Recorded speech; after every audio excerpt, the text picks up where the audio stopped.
তো শ্রীলঙ্কা সফর শুরু হচ্ছে আগামী 27শে জুলাই থেকে। আর এই সফরের জন্য ভারতীয় দল ঘোষণা হয়ে গেছে।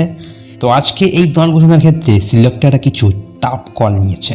সবথেকে বড় যে চমক এই দলে দেখা গেল সেটা হচ্ছে হার্দিক পান্ডিয়াকে ক্যাপ্টেন্সি থেকে বাদ দেওয়া।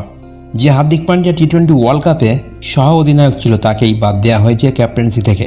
তার জায়গায় টি-20 দলের ক্যাপ্টেন্সি দেওয়া হলো সূর্যকুমার যাদবকে এবং সহ অধিনায়ক করা হয়েছে শুভমান গিলকে। অন্যদিকে ওডিআই স্কোয়াডে কামব্যাক করেছে শ্রেয়াস আইয়ার। ওডিআই স্কোয়াডে নতুন মুখ কেকেআরের হর্ষিত রানা এবং রাজস্থান রয়্যালসের রিয়ান পরাগ। তবে ওডিআই স্কোয়াডে রাখা হয়নি সঞ্জু স্যামসংকে। যে সঞ্জু স্যামসং সাউথ আফ্রিকার বিরুদ্ধে 17 রান করেছিল তাকেই দল থেকে বাদ দেওয়া হয়েছে।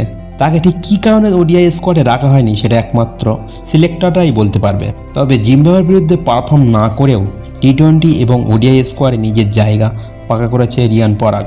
আবার জিম্বাবুয়ের বিরুদ্ধে একই সিরিজে ভালো পারফর্ম করেও টি-20 দলে জায়গা হলো না ঋতুরাজ গাইকোয়াড ও 17 রান করা অভিষেক শর্মার। তো চলুন এবার দেখে নিই টি-20 ও ওডিআই স্কোয়াডে কাদের নাম আছে। প্রথমেই দেখে নেব টি-20 squad. Suryakumar Yadav captain, Shubman Gill vice captain, এসএসপি জয়সওয়াল, রিঙ্কু সিং, রিয়ান পরাগ, ঋষভ পান্ত, সঞ্জু স্যামসন, হার্দিক পান্ডিয়া, শিবম দুবে, অক্ষর প্যাটেল, ওয়াশিংটন সুন্দর, রবি বিষ্ণুই, আর্শদীপ সিং, খলিল আহমেদ, মোহাম্মদ সিরাজ। তো এবার দেখে নেব ওডিআই স্কোয়াড।